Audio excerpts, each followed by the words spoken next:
Mente sana, vida segura. NDC Podcast.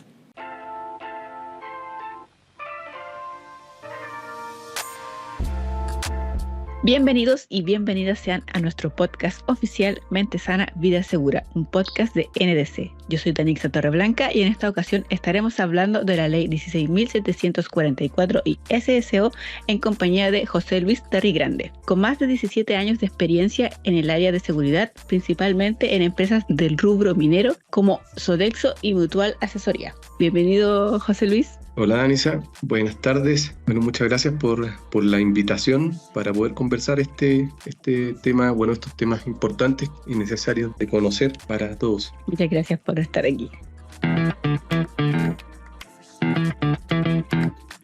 Este canal está patrocinado directamente por NDC Perso Group, empresa especialista en capacitaciones, reclutamiento, asesoría en gestión de riesgo, seguridad y salud ocupacional.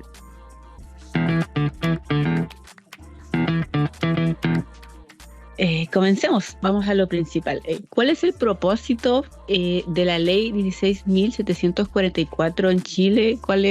¿Cómo afecta esto a la seguridad social a los trabajadores? Cuéntame un poco sobre eso. Diría como contexto general, esta ley lo que entrega a los trabajadores y trabajadoras de nuestro país es dar protección tal como se indica, y de hecho está normado. Afortunadamente existe esta ley ya desde términos de la década del 60 y vino a regular, ¿no es cierto?, el trabajo considerando la protección de la salud, la protección de la seguridad y fundamentalmente la prevención de accidentes y de enfermedades en el lugar de trabajo. Diría que ese es el propósito principal, y claro, eso se traduce, o como afecta directamente, es en tener, podríamos decir, trabajos dignos, trabajos que estén regulados en Chile, de manera tal que tú o yo o cualquier trabajador sienta, ¿no es cierto?, que tiene ciertos derechos en materia, ¿no es cierto?, de seguridad, digo, a la salud también en el trabajo. Eso se puede ver claramente en la necesidad, ¿no es cierto?, de informar al trabajador, de protegerlo. Entiendo. Y cuéntame, ¿qué instituciones o entidades están involucradas en la administración y regulación de la seguridad social en Chile? Bueno, el mandato que le da esta ley, ¿no es cierto?, 16.744, ¿sí?, y que está establecido en la misma, es que la administración de este seguro, porque viene a ser un seguro social, este seguro ley, de esta ley 16.744, la ley establece que debe ser administrado este seguro mediante los organismos administradores, de los cuales, muchos de ellos nosotros, o todos lo hemos escuchado, ¿no es cierto?, tenemos organismos administradores privados de la ley, ya sea la Mutual de la Cámara Chilena de la Construcción, la Asociación Chilena de Seguridad, también está el Instituto de Seguridad Laboral, y gubernamental está el Instituto de Seguridad Laboral. Entonces son esos los organismos que administran este seguro en definitiva, y están encargados de, ¿no es cierto?, todas las funciones que la ley les encomienda, y por supuesto sujetos a la fiscalización también de la Superintendencia de Seguridad Social. Y cuéntame un poco, ¿cuáles son las responsabilidades de los empleadores en relación con la seguridad y la salud laboral bajo la ley 16.744? Diría que la seguridad se plasma de manera bien clara en un artículo del Código del Trabajo, en el artículo 184. Y de hecho lo dice prácticamente de manera textual, que es el empleador el que está obligado a tomar todas las medidas necesarias para proteger eficazmente la vida y la salud de los trabajadores. Y esto demuestra que cada vez que hay un accidente o una enfermedad, ya las medidas dejaron de ser eficaces. Y ese es obviamente el cuestionamiento muchas veces de cómo se está operando. Y ese es, diría yo, más que el objetivo, las responsabilidades del empleador, que está, como digo, en ese artículo bien claro. Entiendo. Al principio nombramos SSO. Quiero conocer cuál es el objetivo que se desarrolla en la inducción SSO y qué busca. Cuéntame un poquito más. Esa inducción, como en general en todo tipo de empresas, ya es una práctica el que cada vez que una persona comienza su trabajo tenga una aproximación sobre todos los temas tanto legales referidos a seguridad y salud y también todas las normas, todos los estándares que debería considerar para hacer su trabajo bien, ¿cierto? Entendiendo bien, ¿no es cierto?, un trabajo seguro y que pueda terminar su tarea para la cual le fue encomendado. Entonces, podría decir que eso es lo que se busca transmitir, entregar una cantidad de información necesaria para ese objetivo, para que el trabajador esté seguro y haga bien su trabajo. Y dentro de eso, bueno, ahí se mencionan tanto como comentaba los estándares, el marco legal.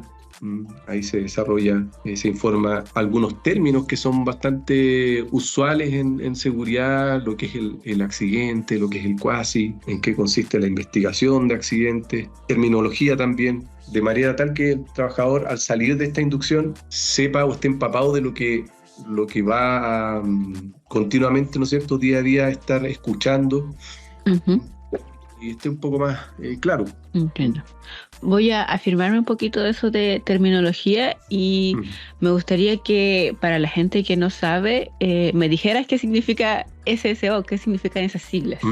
Claro, seguridad y salud ocupacional. Muchas veces vemos a otras siglas como SST, que es seguridad y salud en el trabajo, que es la terminología que generalmente también ocupa la norma ISO 45000. Ocupar la terminología de SST, pero hablan de lo mismo, ocupacional, que tiene relación, ¿no es cierto?, a las actividades que yo desarrollo en mi trabajo y orientadas a eso, al cuidado de la salud, al cuidado de la persona, de su integridad. Y está lleno de siglas en realidad.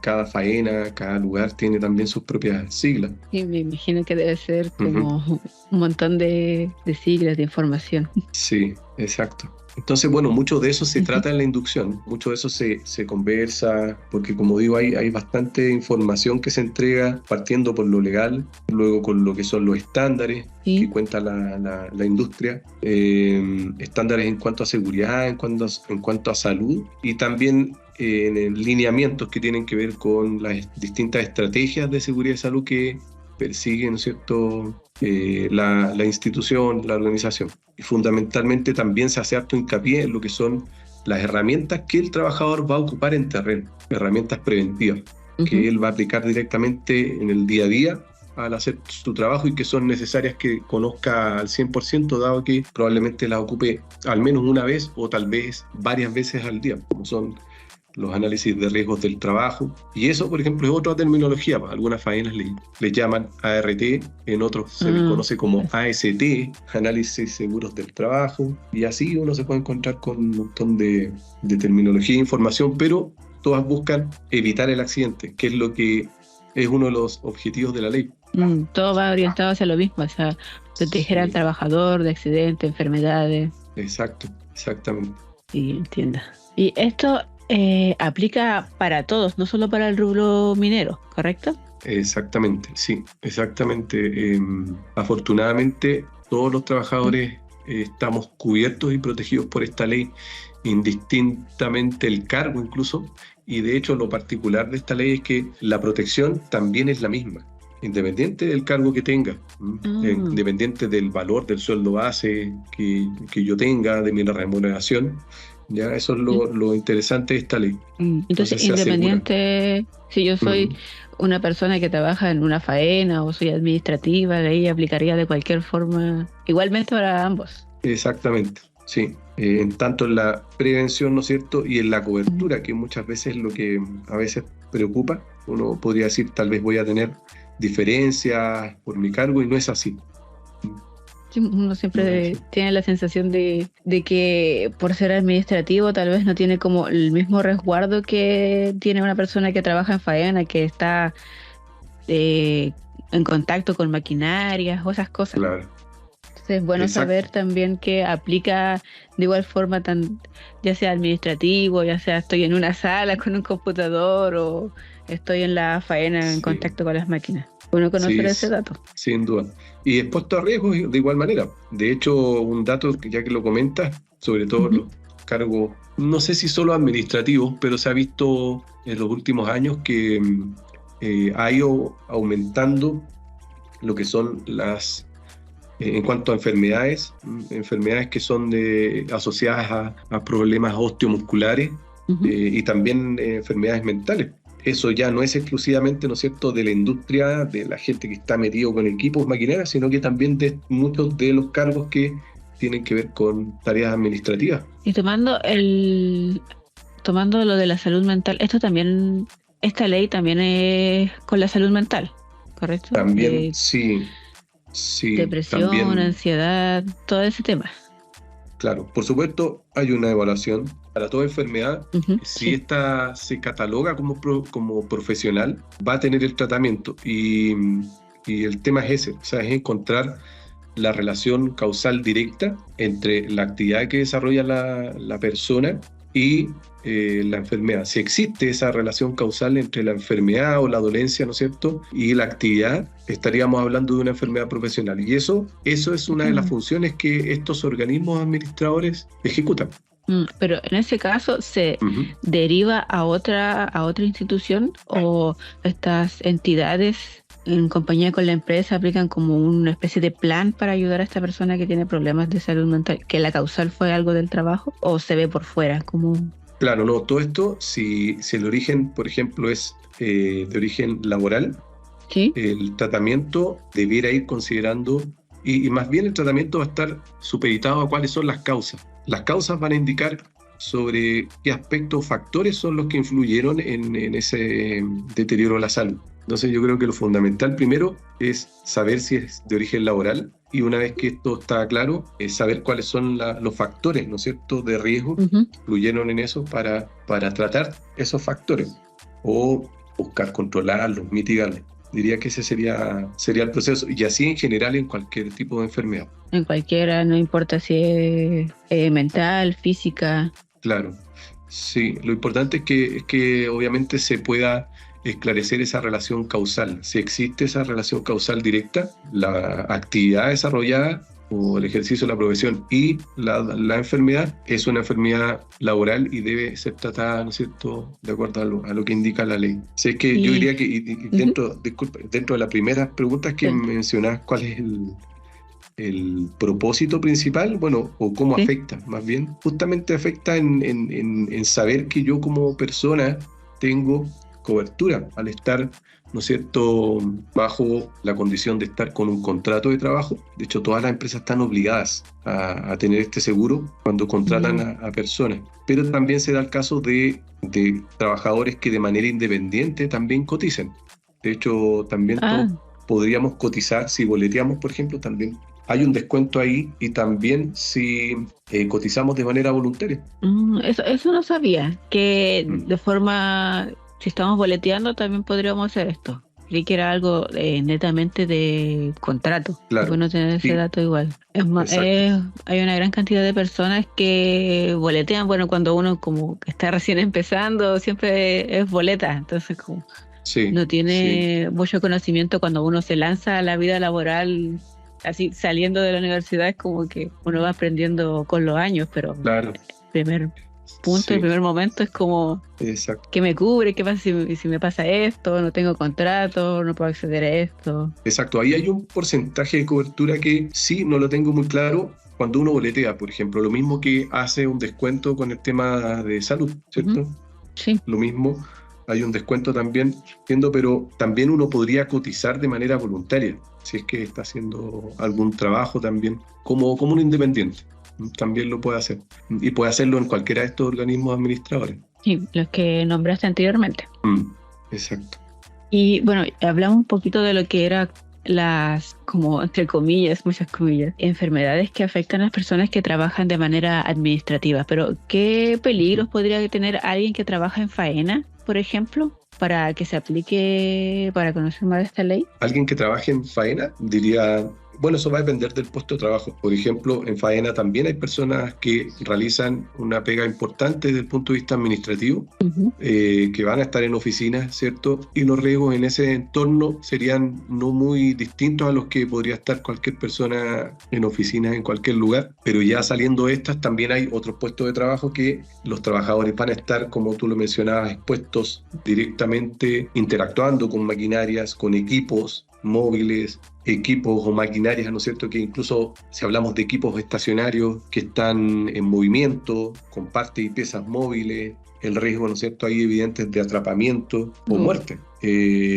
Tenemos también riesgos por estar expuesto al ruido. Imagina una industria, empresa, por ejemplo, como la minería, en la que hay estructuras que están moviendo, chancando mineral, hay polución, hay polvo en el ambiente, hay riesgo de sílice, exposición a sílice, diversos riesgos. O sea, hay interactúan ahí muchos riesgos. O sea, la persona va a estar expuesta desde exposición solar, ¿no es cierto?, desde atropellos, atrapamientos, caídas, si es que trabaja en altura, también exponerse a atmósferas deficientes de oxígeno, riesgo de quemaduras. O sea, es un sinnúmero de riesgos que van a estar presentes y que también es necesario que el trabajador lo sepa.